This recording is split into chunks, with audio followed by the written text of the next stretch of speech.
Italy যাওয়ার সময় নাকি এরকম হয়, মানে কোনটা কোথায় শুয়ে থাকে, মরে থাকে, পড়ে থাকে, কেউ কারো খবর রাখে না। এই যে এরকম কয়েকটা ব্রিজের কারণে এই রাস্তা দিয়ে কোনো ভ্যান, রিক্সা, গাড়ি কোনো কিচ্ছু চলে না। পায়ে হাঁটা ছাড়া কোনো বিকল্প কোনো রাস্তা নেই। স্থানীয় চেয়ারম্যান মেম্বার যারা আছেন তাদেরকে আমি বিশেষভাবে অনুরোধ করব যে এই জিনিসগুলো আপনারা অবশ্যই দেখবেন এবং সমাধান করবেন। জুয়েল, হ্যাঁ, ডাব গাছ উঠতে পারো? চেষ্টা করে দেখি। ডাব গাছ উঠবো, আমরা দেখবো। চেষ্টা করে দেখবা, তো তোমার উড়াইবো। ভিডিওতে কইছো যেহেতু ভাই তুমি পরে কই বলা আর বান চার বান ভোর বাইন না। ডাব গাছে ঘুরাই গেল আছে দেখো মান ভাই, कैसा लगा भाई? बहुत अच्छा लगा। ये गांव का ना, गांव का व्यू अस्थिर, असम। হিন্দি মারাইতেছে।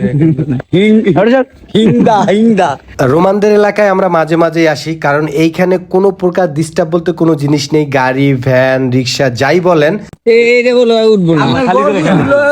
আর একটু মোটা দেখে হইলে ভালো হইতো, এইটা ছোট, আমি উঠলে ভেঙে পড়বো। এই ডাব গাছটা না না, শুকুন আমরা যদি মোড়া ডাব গাছ না পাই, এটা পরে গেছে ভাই। এই যে এই ডাব এক হইতেছে, এটা চিকন, ঠিক আছে। এই গাছে উঠলে গাছ ভেঙে পড়বো, সম্ভব না। আরো মোড়া আছে, আছে ডাব গাছ না পেলে করা গেছে উঠাবো।